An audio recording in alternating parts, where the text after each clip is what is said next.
Eventos Finais, capítulo 20. A herança dos santos. Uma dádiva do Senhor. Cristo, só Cristo e sua justiça obterão para nós um passaporte ao céu. O coração orgulhoso esforça-se por alcançar a salvação, mas tanto nosso título ao céu como nossa idoneidade para ele encontram-se na justiça de Cristo. Para fazermos parte da família celestial, Cristo tornou-se membro da família humana. Melhor do que um título para o mais nobre palácio da terra é o título para as mansões que nosso Senhor foi preparar. E melhor que todas as palavras de louvor terreno serão as do Salvador aos servos fiéis. Vinde benditos de meu Pai. Possuí por herança o reino que vos está preparado desde a fundação do mundo. Por que devemos pensar no mundo futuro? Jesus tem exposto o céu e apresenta sua glória ao nosso olhar para que a eternidade não seja omitida de nossas cogitações. Tendo em vista as realidades eternas, cultivaremos habitualmente pensamentos da presença de Deus. Isto será um escudo contra a incursão do inimigo, dará força e certeza, e elevará a alma acima do temor. Respirando a atmosfera celeste, não absorveremos o ar viciado do mundo. Jesus vem apresentar as vantagens e bela imagem do celestial, para que as atrações do céu se tornem familiares aos pensamentos, e o salão da memória seja guarnecido de quadros de beleza celeste e eterna. O grande mestre dá ao homem uma visão do mundo futuro, trá-lo com seus atraentes bens ao alcance da vista. Se ele pode fixar a mente na vida futura e suas bem-aventuranças, em comparação com os interesses temporais deste mundo, o chocante contraste fica profundamente gravado no espírito, absorvendo o coração e a alma de todo ser. Os motivos do cristão. Motivos mais fortes e instrumentos mais poderosos não poderiam jamais ser postos em operação. As sobreexcelentes recompensas de fazer o bem, o gozo do céu, a sociedade dos anjos, a comunhão e o amor de Deus e seu Filho, o enobrecimento e dilatação de todas as nossas faculdades através dos séculos da eternidade, acaso não são estes poderosos incentivos e encorajamentos para nos impelir a consagrar ao nosso Criador e Redentor os mais amantes serviços do coração? Se pudermos encontrar-nos com Jesus em paz e ser salvos, salvos para sempre, seremos os seres mais felizes. Oh, estar finalmente no lar em que os ímpios deixam de perturbar e os cansados estão em paz. Gosto de ver tudo que é belo na natureza. Penso que estaria plenamente satisfeita com a terra, cercada das boas coisas de Deus, se ela não estivesse desfigurada pela maldição do pecado. Mas teremos novos céus e nova terra. João viu isso em santa visão e disse: Então ouvi grande voz vinda do trono dizendo: Eis o tabernáculo de Deus com os homens. Deus habitará com eles. Eles serão povos de Deus, e Deus mesmo estará com eles. Apocalipse capítulo 21, verso 3. Oh, bendita esperança, gloriosa perspectiva! Um lugar real e tangível. Que fonte de alegria para os discípulos foi saber que tinham tal amigo no céu para interceder em seu favor. Por meio da visível ascensão de Cristo, foram alterados todos os seus conceitos e expectativas do céu. Anteriormente, seus pensamentos se haviam demorado nele como uma região de espaço ilimitado, habitada por espíritos sem substância. Agora, o céu estava relacionado com o conceito de Jesus, a quem haviam amado e reverenciado mais do que todos os outros, com quem haviam conversado e viajado, em quem haviam tocado, até mesmo o seu corpo ressuscitado. O céu não podia mais parecer-lhes um espaço indefinido e incompreensível, repleto de espíritos intangíveis. Consideravam-no agora como seu futuro lar, em que seu amoroso Redentor estava preparando mansões para eles. O receio de fazer com que a herança futura pareça demasiado material tem levado muitos a espiritualizar as mesmas verdades que nos levam a considerá-las nosso lar. Cristo afirmou a seus discípulos haver ido preparar moradas para eles na casa de seu Pai. Na terra renovada, os redimidos empenhar-se-ão em ocupações e prazeres que levaram felicidade a Adão e Eva no início. Será vivida a vida edênica, a vida no jardim e no campo. Glória indescritível. Vi a extraordinária amabilidade e glória de Jesus. Seu semblante era mais brilhante do que o sol ao meio-dia. Seu manto era mais alvo do que o branco mais claro. Como posso descrever-vos as glórias do céu e os belos anjos cantando e tocando suas harpas de 10 cordas? As maravilhosas coisas que vi ali não as posso descrever. Oh, se me fosse dado falar a língua de Canaã, poderia então contar um pouco das glórias do mundo melhor. A linguagem é demasiado fraca para tentar uma descrição do céu. Apresentando-se diante de mim aquela cena, fico inteiramente absorta. Enlevada pelo insuperável esplendor e excelente glória, deponho a pena e exclamo: oh, que amor maravilhoso! A linguagem mais exaltada não consegue descrever a glória do céu ou as profundidades incomparáveis do amor de um Salvador. A linguagem humana não é adequada para descrever a recompensa dos justos. Será conhecida apenas dos que a contemplarem. Nenhum espírito finito pode compreender a glória do paraíso de Deus. Se pudesse ter mesmo que uma só visão da cidade celestial, nunca mais desejaríamos morar outra vez na terra. Cursos de água, colinas e árvores. Ali vimos a árvore da vida e o trono de Deus. Do trono provinha um rio puro de água, e de cada lado do rio estava a árvore da vida. De um lado do rio havia um tronco da árvore, e do outro lado o outro, ambos de ouro puro e transparente. A princípio pensei que via 2 árvores. Olhei outra vez e vi que elas se uniam em cima numa só árvore. Assim estava a árvore da vida em ambos os lados do rio da vida. Seus ramos curvaram-se até o lugar em que nos achávamos, e seu fruto era esplêndido, tinha um aspecto de ouro, de mistura com prata. Existem torrentes sempre a fluir, claras como cristal, e ao lado delas, árvores ondeantes projetam sua sombra sobre as veredas preparadas para os resgatados do Senhor. Ali, as extensas planícies avultam em colinas de beleza, e as montanhas de Deus erguem seus altivos píncaros. Nessas pacíficas planícies, ao lado daquelas correntes vivas, o povo de Deus, durante tanto tempo peregrino e errante, encontrará um lar. Flores, frutos e animais. Vi outro campo, repleto de todas as espécies de flores, e quando as apanhei, exclamei: elas nunca murcharão. Em seguida vi um campo de relva alta, cujo belíssimo aspecto causava admiração. Era uma vegetação viva e tinha reflexo de prata e ouro quando magnificamente se agitava para a glória do Rei Jesus. Entramos então num campo cheio de todas as espécies de animais. O leão, o cordeiro, o leopardo, o lobo, todos juntos em perfeita união. Passamos pelo meio deles e pacificamente nos acompanharam. Dali entramos num bosque, não como os escuros bosques que aqui temos. Não, absolutamente, mas claro e por toda parte glorioso. Os ramos das árvores agitavam-se de um para outro lado, e todos exclamamos: moraremos com segurança na solidão e dormiremos nos bosques. Atravessamos os bosques, pois estávamos a caminho do Monte Sião. Estava sobre o monte um belo templo. Para embelezar o lugar, havia em redor do templo todas as espécies de árvores: o bucho, o pinheiro, o cipreste, a oliveira, a murta, a romanceira e a figueira, curvada ao peso de seus figos maduros, embelezavam aquele local. E vi uma mesa de pura prata. Tinha muitos quilômetros de comprimento, contudo nossos olhares podiam alcançá-la toda. Vi o fruto da árvore da vida, o maná, amêndoas, figos, romãs, uvas e muitas outras espécies de frutas. Pedi a Jesus que me deixasse comer do fruto. O vigor de eterna mocidade. Todos saem do túmulo com a mesma estatura que tinham quando ali entraram. Adão, que está em pé entre a multidão dos ressuscitados, é de grande altura e formas majestosas, de estatura pouco menor que o Filho de Deus. Apresenta assinalado contraste com o povo das gerações posteriores. Sob esse único ponto de vista se revela a grande degeneração da raça. Todos, porém, surgem com a louçania e vigor de eterna mocidade. Restabelecidos a árvore da vida no Éden há tanto tempo perdido, os remidos crescerão até a estatura completa da raça em sua glória primitiva.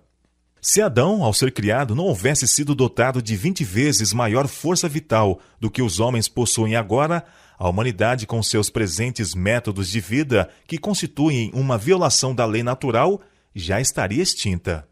Ninguém necessitará ou desejará repouso. Não haverá cansaço em fazer a vontade de Deus e oferecer louvores a seu nome. Sempre sentiremos a frescura da manhã e sempre estaremos longe de seu termo. A aquisição de conhecimento não cansará o espírito, nem esgotará as energias. O céu é todo saúde. Felicidade assegurada. Jesus ergueu o véu da vida futura. Na ressurreição disse ele: nem casam, nem são dados em casamento, mas serão como os anjos de Deus no céu. Homens há hoje em dia que exprimem sua crença em que haverá casamentos e nascimentos na nova terra. Aqueles, porém, que acreditam nas Escrituras não podem aceitar tais doutrinas. A doutrina de que nasçam crianças na nova terra não é parte da firme palavra da profecia. É presunção condescender com as suposições e teorias quanto a temas que Deus não nos deu a conhecer em sua palavra. Não necessitamos entrar em especulação relativamente ao nosso estado futuro. Os obreiros de Deus não devem gastar tempo especulando quanto às condições que hão de reinar na nova terra.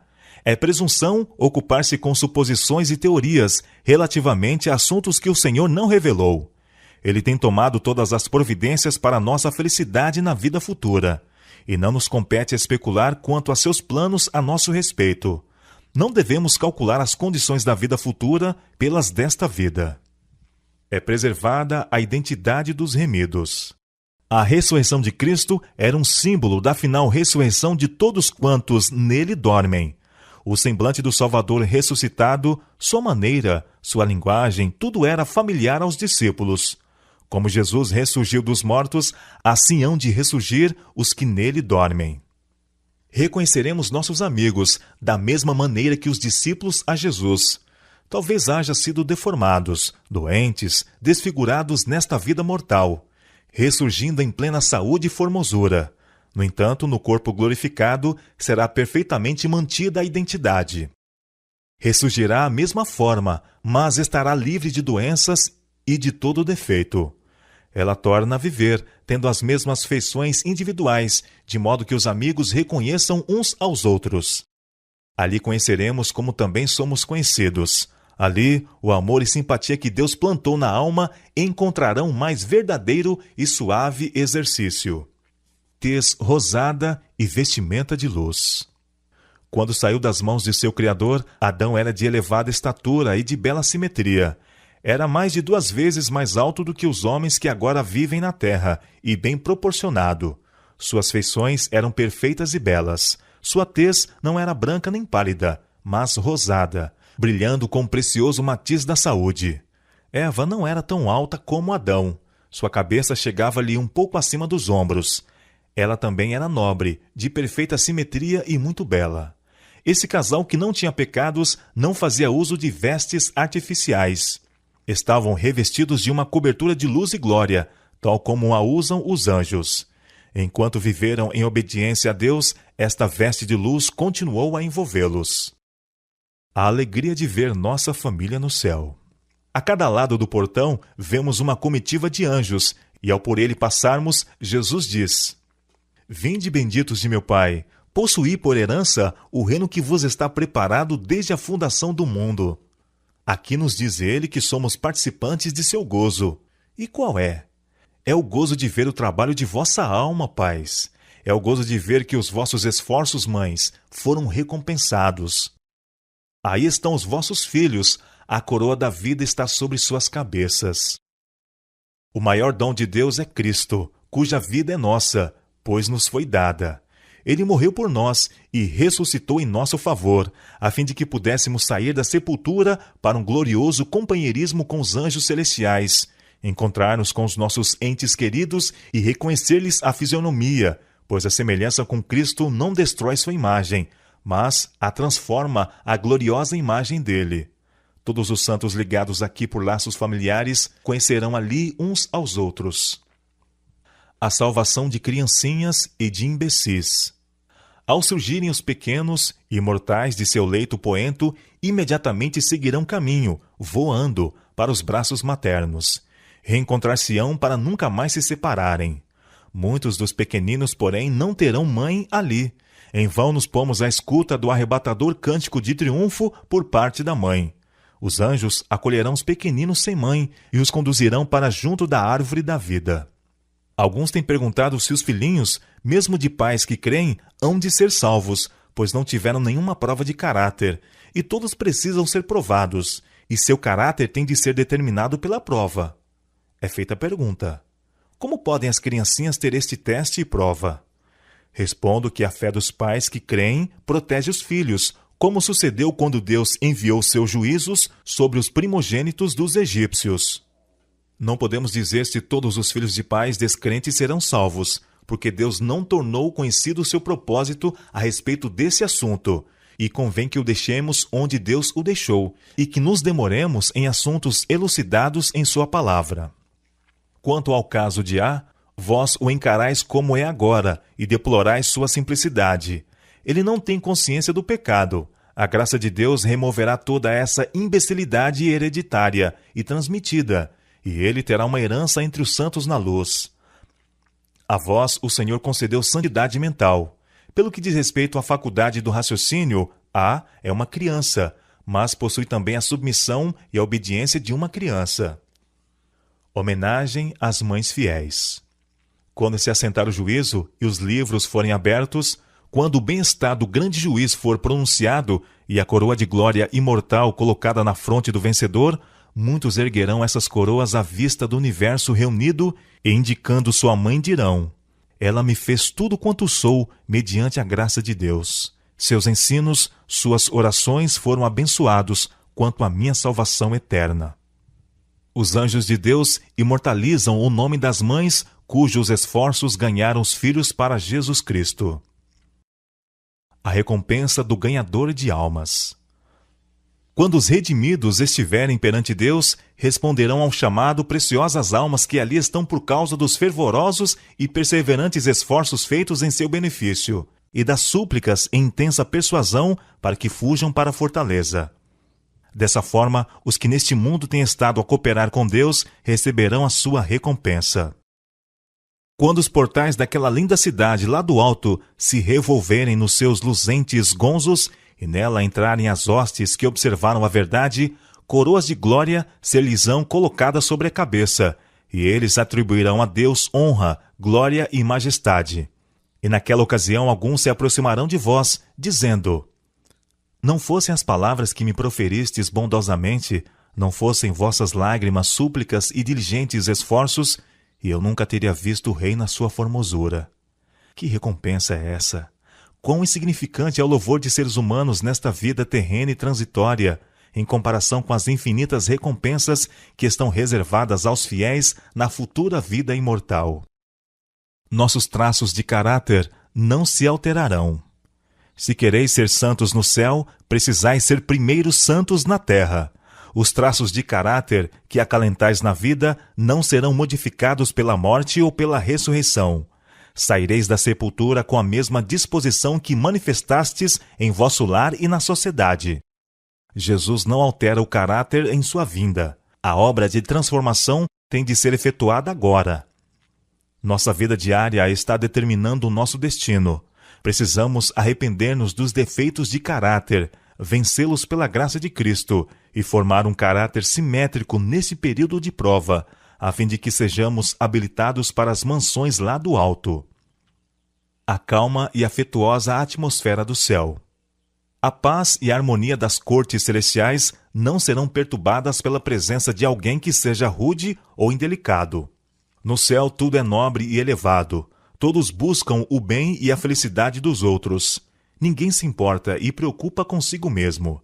A principal alegria de todos os seres santos é ver a alegria e a felicidade dos que se encontram em seu redor.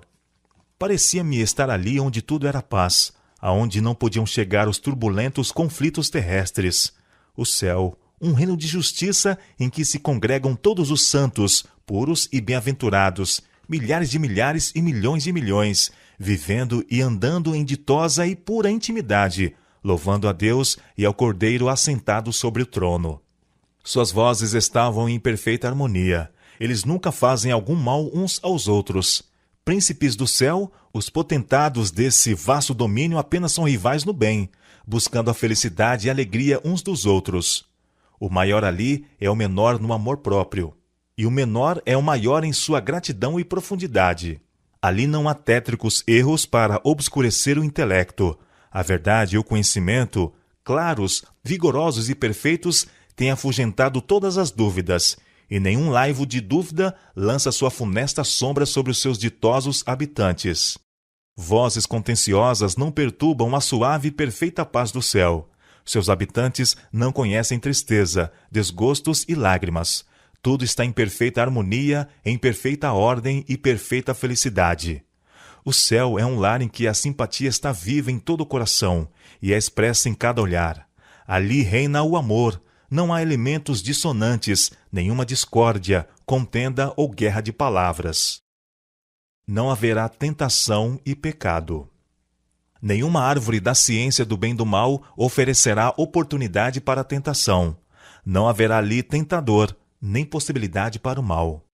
Ouvi aclamações de vitória dos anjos e dos santos remidos, os quais ressoavam com 10 milhares de instrumentos musicais, porque não mais deveriam ser molestados e tentados por Satanás, e porque os habitantes de outros mundos estavam livres de sua presença e tentações. Comunhão com o Pai e com o Filho. O povo de Deus tem o privilégio de entreter franca comunhão com o Pai e o Filho.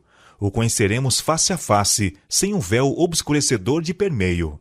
Habitaremos para sempre com a sua preciosa presença e fruiremos a sua luz. Meu coração salta de alegria ante a animadora perspectiva. O céu é onde Cristo está. O céu não seria céu para os que amam a Cristo se ele não estivesse ali. Haverá íntima e eterna relação entre Deus e os santos ressuscitados. Lançando aos pés do Redentor as coroas que ele nos colocou sobre a cabeça e tocando nossas harpas de ouro, encheremos todo o céu de louvor àquele que está sentado no trono. Se durante esta vida forem fiéis a Deus, no final verão seu rosto, e nas suas testas estará o seu nome. E qual é a felicidade do céu, se não a de ver a Deus? Que maior júbilo poderá ter o pecador salvo pela graça de Cristo do que contemplar a face de Deus e tê-lo por Pai? Comunhão com os anjos e com os fiéis de todas as épocas. Todo remido compreenderá o serviço dos anjos em sua própria vida. Que maravilha será entreter conversa com um anjo que foi a sua guarda desde os seus primeiros momentos, que lhe vigiou os passos e cobriu a cabeça no dia de perigo, que com ele esteve no vale da sombra da morte, que assinalou o seu lugar de repouso, que foi o primeiro a saudá-lo na manhã da ressurreição e dele aprender a história da interposição divina na vida individual e da cooperação celeste em toda a obra em prol da humanidade. De que perigos visíveis e invisíveis temos sido protegidos mediante a intervenção de anjos, jamais saberemos, até que à luz da eternidade as providências de Deus nos sejam reveladas. O amor e simpatias que o próprio Deus plantou na alma encontrarão ali o mais verdadeiro suave exercício. A comunhão pura com os seres santos, a vida social harmoniosa com os bem-aventurados anjos e com os fiéis de todos os tempos, que levaram suas vestes e as branquearam no sangue do Cordeiro, os sagrados laços que reúnem toda a família no céu e na terra, tudo isto concorre para constituir a felicidade dos remidos. Dando testemunho a seres não caídos. O Filho do Homem não veio para ser servido, mas para servir. A obra de Cristo neste mundo é sua obra nos céus, e a nossa recompensa por trabalhar com ele neste mundo será o maior poder e mais amplo privilégio de com ele trabalhar no mundo vindouro. Vós sois as minhas testemunhas, diz Deus. Eu sou Deus. Isso também seremos na eternidade. Para que foi permitido continuar o grande conflito através dos séculos? Por que foi que se não eliminou a existência de Satanás no início de sua rebelião? Foi para que o universo se pudesse convencer da justiça de Deus a tratar com mal e para que o pecado pudesse receber condenação eterna. No plano da salvação, há sumidades e profundezas que a própria eternidade jamais poderá compreender completamente. Maravilhas para as quais os anjos desejam atentar. Apenas os remidos, dentre todos os seres criados, conheceram em sua própria experiência o conflito com o pecado. trabalharam com Cristo e, conforme os mesmos anjos não poderiam fazer, associaram-se em seus sofrimentos. Não terão eles qualquer testemunho quanto à ciência da redenção? Algo que seja de valor para os seres não caídos? Louvando a Deus com majestosa e melodiosa música.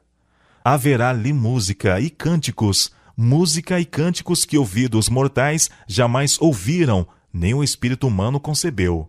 O cântico que os resgatados entoarão, cântico este de sua experiência, declarará a glória de Deus. Grandes e maravilhosas são as tuas obras, Senhor Deus Todo-Poderoso. Justos e verdadeiros são os teus caminhos, ó Rei dos Santos. Quem te não temerá, ó Senhor, e não magnificará o teu nome? Porque só tu és santo. Há um anjo que dirige sempre, o qual toca primeiro a harpa a fim de dar o tom. Depois todos se ajuntam na majestosa e perfeita música do céu. Ela é indescritível. É melodia celestial, divina. Não como varão de dores, mas como glorioso e triunfante rei, estará Cristo sobre o Monte das Oliveiras, enquanto as aleluias dos hebreus se misturarão com as hosanas dos gentios, e as vozes dos remidos, qual poderosa hoste, hão de avolumar-se na aclamação. Coroai-o, Senhor de todos! Perscrutando os tesouros do universo. Ali, quando for removido o véu que obscurece a nossa visão e nossos olhos contemplarem aquele mundo de beleza, de que ora apanhamos lampejos pelo microscópio, quando olharmos as glórias dos céus hoje esquadrinhadas de longe pelo telescópio, quando removida a mácula do pecado, a terra toda aparecer na beleza do Senhor nosso Deus, que campo se abrirá ao nosso estudo? Ali o estudante da ciência poderá ler os relatórios da criação, sem divisar coisa alguma que recorde a lei do mal. Poderá escutar a melodia das vozes da natureza, e não perceberá nenhuma nota de lamento ou tristezas. Todos os tesouros do universo estarão abertos ao estudo dos filhos de Deus. Com indizível deleite, unir-nos-emos na alegria e sabedoria dos seres não caídos. Participaremos dos tesouros adquiridos através dos séculos, empregados na contemplação da obra de Deus. Livres da mortalidade, alcançarão voo incansável para os mundos distantes, mundos que fremiram de tristeza ante o espetáculo da desgraça humana e ressoaram com cânticos de alegria ao ouvir as novas de uma alma resgatada. Com visão desanuviada, olham para a glória da criação, acham-se sóis, estrelas e sistemas planetários, todos na sua indicada ordem, a circular em redor do trono da divindade. Em todas as coisas, desde a mínima até a maior, está escrito o nome do Criador, e em todas se manifestam as riquezas de seu poder. Revendo a história sagrada. A hoste dos remidos irá de um mundo a outro, e grande parte de seu tempo será empregada em perscrutar os mistérios da redenção. Através dos séculos infinitos, o tema da redenção ocupará o coração, mente e língua dos remidos. Eles compreenderão as verdades que Cristo almejava abrir a seus discípulos e para cuja assimilação, porém, não tinham suficiente fé. Sempre e sempre nos serão reveladas novas visões da perfeição e glória de Cristo. Através dos séculos eternos, o fiel pai de família tirará de seu tesouro coisas novas e velhas. Então se revelará diante dele o decurso do grande conflito que teve sua origem antes que começasse o tempo e terminasse apenas quando este cessar. A história do início do pecado, da fatal falsidade em sua ação sinuosa, da verdade que, não se desviando das suas próprias linhas retas, se defrontou com o erro e o venceu, sim, tudo isto será manifesto. O véu que se interpõe entre o mundo visível e o invisível será removido e reveladas coisas maravilhosas. Posto que os pesares, dores e tentações da terra estejam terminados e removidas suas causas, sempre terá o povo de Deus um conhecimento distinto, inteligente do que custou a sua salvação. Nosso Redentor sempre levará os sinais de sua crucifixão. Em sua fronte ferida, em seu lado, em suas mãos e pés, estão os únicos vestígios da obra cruel que o pecado efetuou. As perplexidades da vida elucidadas. Todas as perplexidades da vida serão então explicadas. Onde para nós apareciam apenas confusão e decepção, propósitos frustrados e planos subvertidos, ver-se-á um propósito grandioso, predominante, vitorioso, uma harmonia divina. Ali Jesus nos levará para bem perto da viva corrente que flui do trono de Deus e nos explicará as misteriosas providências pelas quais nos conduziu neste mundo, a fim de aprimorar-nos no caráter. Tudo quanto nos tem confundido acerca das providências de Deus será esclarecido no mundo vindouro. Naquilo em que a nossa mente só via confusão e promessas desfeitas, veremos a mais perfeita e bela harmonia. Saberemos que o amor infinito dispôs as experiências que nos pareciam as mais probantes. Ao reconhecermos o terno cuidado daquele que faz todas as coisas contribuírem para o nosso bem, regozijar-nos-emos com júbilo inexprimível e repleto de glória. O resultado de toda nobre ação. Todos os que trabalharam com um espírito desinteressado contemplarão os frutos de seus labores. Ver-se-á o resultado de todo princípio correto e nobre ação. Alguma coisa disto aqui vemos, mas com pouco dos resultados dos mais nobres trabalhos deste mundo é o que se manifesta nesta vida aos que os fazem, quando labutam abnegadamente, incansavelmente por aqueles que ficam além de seu alcance e conhecimento. Pais e professores tombam em seu último sono, parecendo o trabalho de sua vida ter sido feito em vão. Não sabem que sua fidelidade descerrou fontes de bênçãos que jamais poderão deixar de fluir. Apenas pela fé, veem as crianças que educaram tornar-se uma bênção e inspiração a seus semelhantes, e essa influência repetir-se 1000 vezes mais. Muito obreiro há que envia para o mundo mensagens de alento, esperança e ânimo, palavras que levam bênçãos aos corações em todos os países. Mas, quanto aos resultados, nada sabe, afadigando-se ele em solidão e obscuridade. Assim se concedem dons, aliviam-se cargas, faz-se trabalho. Os homens lançam a semente, da qual, sobre as suas sepulturas, outros recolhem a abençoada messe. Plantam árvores para que outros comam o fruto. Aqui estão contentes, por saberem que puseram em atividade forças para promover o bem. No além serão vistas a ação e reação de todas estas forças. Nosso gozo aumentará continuamente. Há no plano da redenção mistérios: a humilhação do Filho de Deus, o ser achado em forma de homem, o maravilhoso amor e condescendência do Pai ao entregar seu Filho, que são para os anjos celestiais motivo de contínuo assombro. Isso será o estudo dos remidos através dos séculos eternos. Ao contemplarem a obra de Deus na criação e redenção, novas verdades continuamente se lhes desdobrarão ao espírito surpreso e deleitado. À medida que vão aprendendo mais e mais da sabedoria, amor e poder de Deus, seu espírito se lhes expandirá constantemente e seu gozo aumentará continuamente. Ao transcorrerem os anos da eternidade, trarão mais e mais abundantes e gloriosas revelações de Deus e de Cristo. Assim como o conhecimento é progressivo, também o amor, a reverência e a felicidade aumentarão. Quanto mais aprendem os homens acerca de Deus, mais lhe admiram o caráter. Ao revelar-lhe Jesus as riquezas da redenção e os estupendos feitos do grande conflito com Satanás, a alma dos resgatados fremirá com mais fervorosa devoção e com mais arrebatadora alegria dedilharão as harpas de ouro, e milhares de milhares e milhões de vozes se unem para avolumar o potente coro de louvor. Há sempre um infinito para além. Ali toda a faculdade se desenvolverá e toda a capacidade aumentará. Os maiores empreendimentos serão levados avante, as mais altas aspirações realizadas, as maiores ambições satisfeitas, e todavia surgirão novas culminâncias a galgar, novas maravilhas a admirar, novas verdades a compreender, novos assuntos a apelarem para as forças do corpo, espírito e alma. Por mais que avancemos no conhecimento da sabedoria e do poder de Deus, há sempre um infinito para além. Todo o amor paternal que veio de geração em geração, através do coração humano, toda a fonte de ternura que se abriu na alma do homem, não passam de tênue riacho em comparação com o ilimitado oceano, quando postos ao lado do infinito, inexaurível amor de Deus.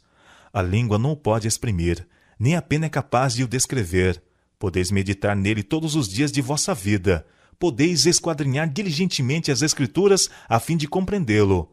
Podeis concitar toda a faculdade e poder a vós concedidos por Deus, no esforço de compreender o amor e a compaixão do Pai Celeste.